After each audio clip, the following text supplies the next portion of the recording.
वास्तव में प्रस्तावना, प्रियम्बल, उद्देशिका या दर्शन को पढ़ लेने के बाद हमें यह पता चल जाता है कि संविधान की शक्ति का स्रोत क्या है और संविधान किसके लिए लिखा गया है और दोस्तों यह किस तिथि को लागू हुआ था। और इस पूरे प्रस्तावना को पढ़ने के लिए दोस्तों हम प्रस्तावना को 4 खंड में वर्गीकृत करेंगे। जैसे प्रस्तावना की जो पहली लाइन है वह है हम भारत के लोग, हम भारत के लोग, और इसे अंग्रेजी में दोस्तों कहते हैं we the people of India, we the people of India, we the people of India. इसका तात्पर्य यह है दोस्तों, जो संविधान की शक्ति है उसका स्रोत भारत की जनता है, भारत के लोग हैं। दोस्तों जब हम लोग ब्रिटिश हुकूमत के गुलाम थे उस समय जो हमारा संविधान था उसकी संप्रभुता लंदन में गिरवी थी, लंदन से सारे कार्य संचालित होते थे। तो कहने का आशय है जो हमारा संविधान, ब्रिटिश हुकूमत का जो संविधान था वह आंतरिक और बाह्य रूप से एक तरह से गिरवी था। भारत में जो प्रभुत्व संपन्न लोग थे, जो एक तरह से सबल वर्ग था, उसका ज़्यादा प्रभाव था और लंदन की हुकूमत जो थी उसका भी संविधान पे ज़्यादा प्रभाव था ब्रिटिश हुकूमत के समय। लेकिन जब हमारा देश स्वराज को प्राप्त किया, हमने आज़ादी को प्राप्त किया, एक संविधान लागू किया, तो हमने अपने देश की जनता से यह वादा किया था, वचन किया था कि हम एक ऐसा संविधान लाएंगे जो भारत की जनता की आकांक्षाओं को पूर्ण करता हो। तो दोस्तों जो पहली लाइन है यह इससे पता चलता है कि जो हम संविधान बनाने जा रहे हैं यह पूरी तरह से जनता की आकांक्षाओं को पूरा करेगा। इसकी शक्ति का स्रोत भारत की जनता है। सवाल पूछा गया दोस्तों एक परीक्षा में कि भारत में तथ्यात्मक संप्रभुता कहाँ निवास करती है। तो दोस्तों भारत में तथ्यात्मक संप्रभुता लोगों में निवास करती है, जनता में निवास करती है। यह पता चलता है कहाँ से? प्रस्तावना की पहली लाइन से। तो सवाल यह भी पूछा जाता है कि प्रस्तावना की पहली पंक्ति में किस बात का उल्लेख है। तो दोस्तों हम भारत के लोग, we the people of India, यह डेमोक्रेसी को भी दिखा रहा है। तो इस तरह से पहली लाइन हम भारत के लोग, और इसके बाद अगर देखें हम भारत के लोग भारत को संपूर्ण प्रभुत्व संपन्न समाजवादी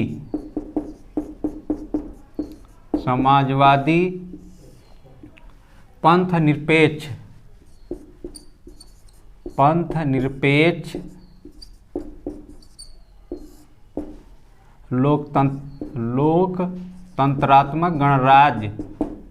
लोकतंत्रात्मक गणराज्य बनाने के लिए।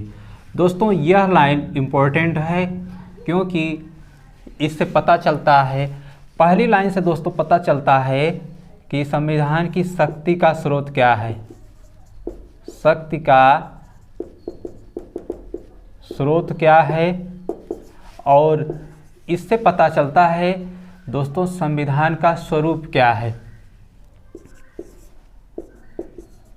स्वरूप क्या है दोस्तों? संविधान का स्वरूप यह है कि हमारा जो संविधान है संपूर्ण प्रभुत्व संपन्न है। संपूर्ण प्रभुत्व संपन्न मतलब कि पूरी तरह से प्रभुत्व संपन्न है। बाहरी शक्ति, आंतरिक शक्ति, कहने का आशय है हमारी विदेश नीति और गृह नीति का निर्धारण अब कोई अन्य व्यक्ति नहीं करेगा, बल्कि भारत की सरकार करेगी, भारत का संविधान करेगा। इस तरह से अब हमने ब्रिटिश हुकूमत की जो गुलामी का जुआ था उसको उतार फेंका है। अब हम स्वराज प्राप्त राष्ट्र हैं, इसलिए संपूर्ण प्रभुत्व संपन्न हैं। और दोस्तों अगला शब्द जो है समाजवादी। समाजवादी का तात्पर्य है कि जो शासन का स्वरूप होगा, जो राज्य का स्वरूप होगा, वह समाजवाद की ओर उन्मुख होगा। हमारा जो देश है वह आर्थिक संसाधनों का, आर्थिक संसाधन और उत्पादन के जो साधन होंगे उनका राष्ट्रीयकरण करने का प्रयास करेगा, जिससे आम जनता ज़्यादा से ज़्यादा लाभान्वित होगी। तो यह एक तरह से समाजवाद लोक कल्याणकारी राज्य की ओर संकेत कर रहा है। लोक कल्याणकारी राज्य में एक उठाया गया बेहतरीन कदम है। दोस्तों, पंथ निरपेक्ष है अगला लाइन, कि पंथ निरपेक्ष बता रहा है कि जो सरकार, जो राज्य का स्वरूप है, भारत राज्य का जो स्वरूप है वह कैसा होगा? पंथ निरपेक्ष होगा। पंथ से निरपेक्ष कहने का आशय है कि जो राज्य है उसका कोई निजी धर्म नहीं होगा। राज्य जितने भी भारत में धर्म हैं सबको समान रूप से संरक्षण देगा, सुरक्षा दे देगा। जैसे हिंदू, मुस्लिम, सिख, ईसाई जैसे जितने भी धर्म हैं, इन सभी धर्म के उत्सव, पर्व, त्यौहार को मनाने की पूरी स्वतंत्रता होगी और राज्य इनके मार्ग में आने वाली बाधाओं को दूर करेगा।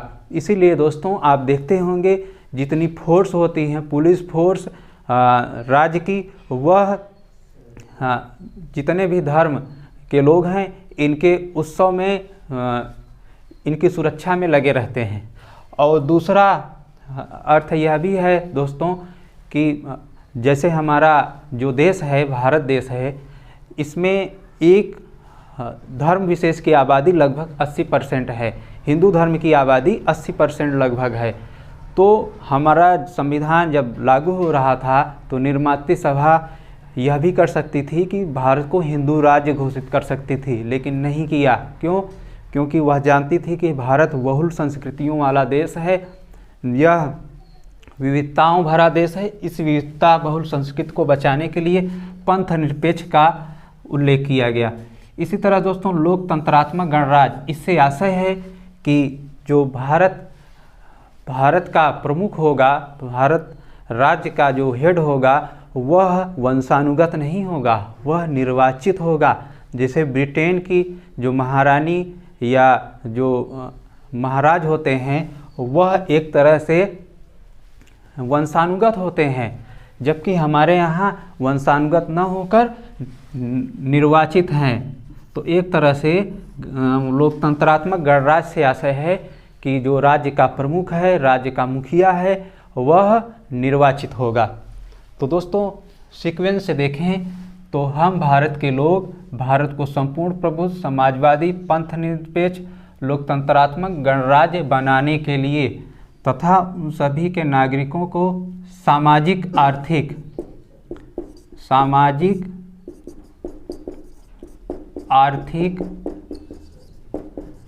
राजनीतिक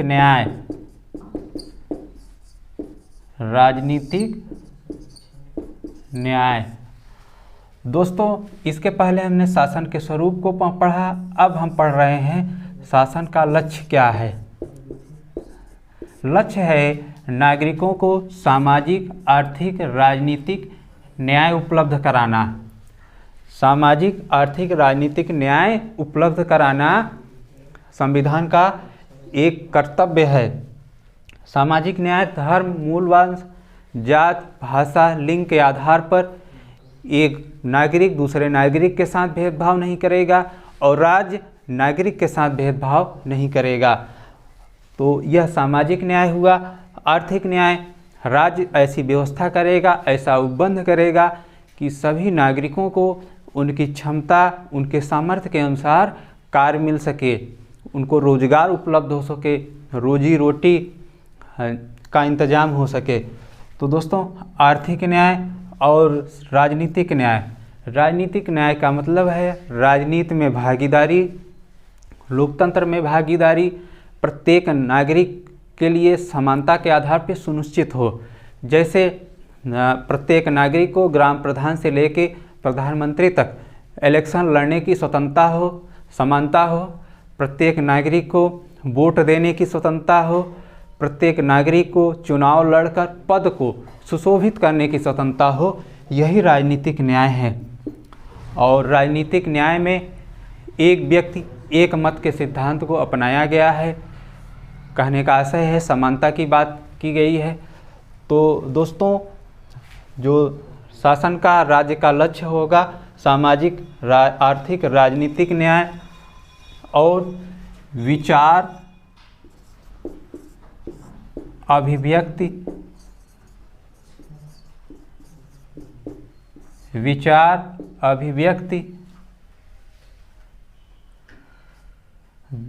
धर्म,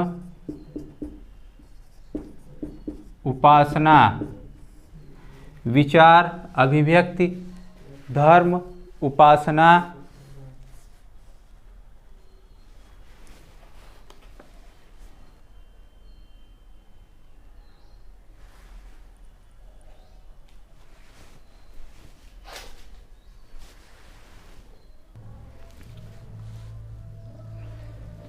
दोस्तों विचार, अभिव्यक्ति, विश्वास, धर्म, उपासना की स्वतंत्रता का उल्लेख भी प्रस्तावना में क्रम से किया गया है। सवाल पूछा जाता है कि कितने प्रकार की स्वतंत्रता का उल्लेख है।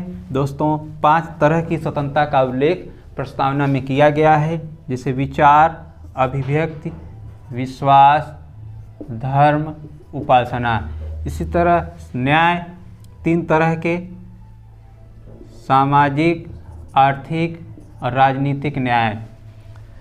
दोस्तों प्रत्येक नागरिक अपने विचार को प्रकट कर सकता है, अपनी अभिव्यक्ति को, और किस धर्म में विश्वास रखना चाहता है उसको प्रकट करने का अधिकार है, और धर्म और उपासना की स्वतंत्रता का उपबंध किया गया है। इसके बाद दोस्तों समता की बात की गई है। विचार, अभिव्यक्ति, विश्वास, धर्म, उपासना और जो समता की बात की गई है उसमें दोस्तों प्रतिष्ठा व अवसर की समता,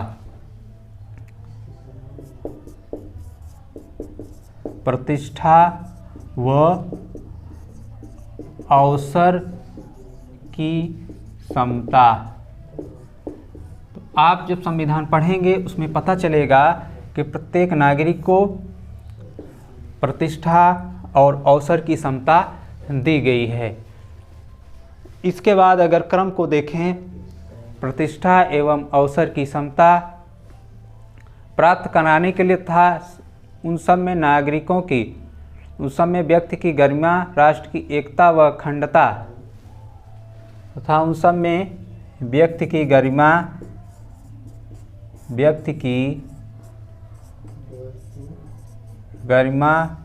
व राष्ट्र की एकता, अखंडता, राष्ट्र की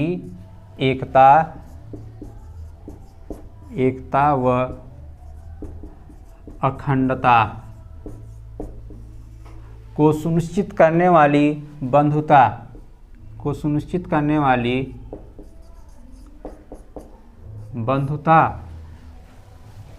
तो दोस्तों इस क्रम से लिखा गया है प्रस्तावना में। और व्यक्ति की गरिमा की अगर बात करें तो दोस्तों मानव एक सामाजिक प्राणी है, वह स्वाभिमानी भी होता है, उसकी एक गरिमा है, उसका एक अच्छा व्यक्तित्व होता है। तो एक गरिमामय जीवन राज्य कब देगा? जब उसके जीवन और व्यक्तित्व से जुड़े सारी आवश्यक दशाएं उपलब्ध होगी। तो ऐसा नहीं है कि मानव पशुवत जीवन व्यतीत करता है, तो पशुवत जीवन जब व्यतीत करेगा तो इस राज्य और संविधान का क्या अर्थ रह जाएगा। तो इसलिए दोस्तों व्यक्ति की गरिमा का बहुत महत्व है। जैसे हीगल ने कहा था कि राज्य धरती पर ईश्वर का अवतार है। राज्य को ईश्वरीय उपमा दिया और राज्य को साधन मान लिया, राज्य को साध्य मान लिया और व्यक्ति को साधन बता दिया। तो दोस्तों हीगल का राज्य हमने नहीं बनाया है, हमने एक को लोक कल्याणकारी राज्य बनाया है, जिसका उद्देश्य है व्यक्ति को साध्य बनाना और राज्य को साधन बनाना। राज्य का निर्माण हमने इसलिए किया है कि वह नागरिकों के लोक कल्याण की बात करे, नागरिकों के लिए आवश्यक दशाएं उपलब्ध कराए, जिससे वह एक गरिमापूर्ण जीवन जी सके। तो दोस्तों व्यक्ति की गरिमा का बहुत महत्व है और राष्ट्र की एकता और अखंडता, राष्ट्र की एकता और अखंडता को सुनिश्चित करने वाली जो तत्व हैं उसका भी उल्लेख है। और बंधुता भाईचारा, एकता अखंडता और बंधुता को सुनिश्चित करने वाली संविधान सभा में 26 नवंबर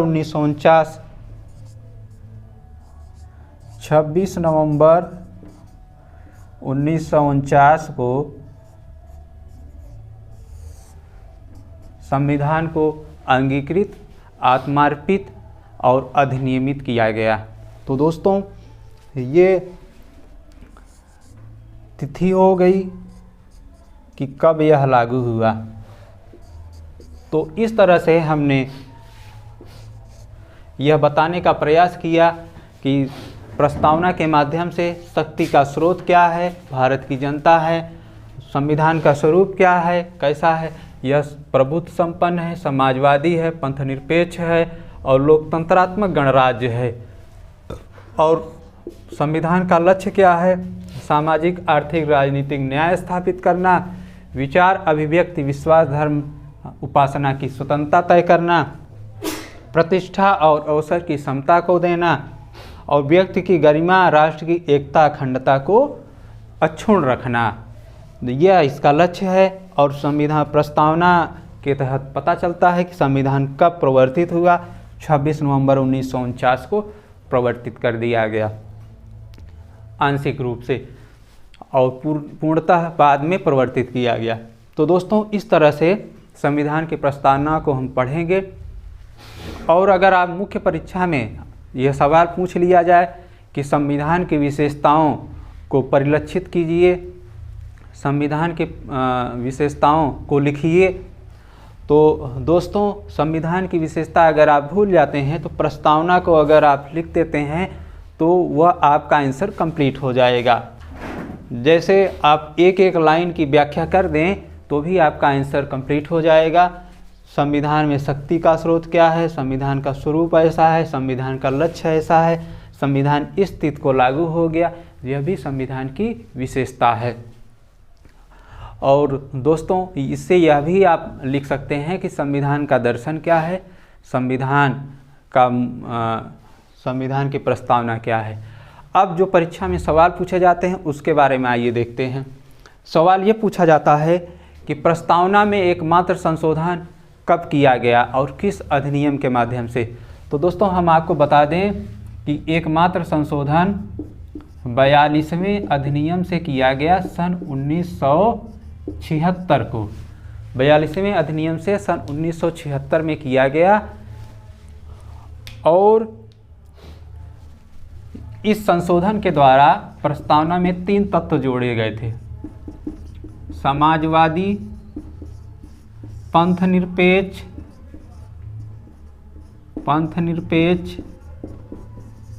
और अखंडता जोड़ा गया है। समाजवादी, पंथनिरपेक्ष और अखंडता जैसे शब्द जोड़े गए थे किस संशोधन द्वारा, 42वें संशोधन द्वारा। कब? सन 1976। तो दोस्तों एक दूसरा सवाल इसी से जुड़ा हुआ ये पूछता है कि मूल संविधान में किन बातों का उल्लेख नहीं था। तो मूल संविधान में इन बातों का उल्लेख नहीं था। फिर एक सवाल और बनता है कि मूल संविधान में क्या लिखा गया था, मूल संविधान में की प्रस्तावना में क्या बात सीक्वेंस से क्या क्या था, आप बताइए। तो दोस्तों मूल संविधान में अगर पूछ लिया जाए मूल संविधान की प्रस्तावना में, तो आप इसको हटा दीजिए, समाजवादी, पंथनिरपेक्ष इसको आप हटा दीजिए, और अखंडता है इसको आप हटा दीजिए।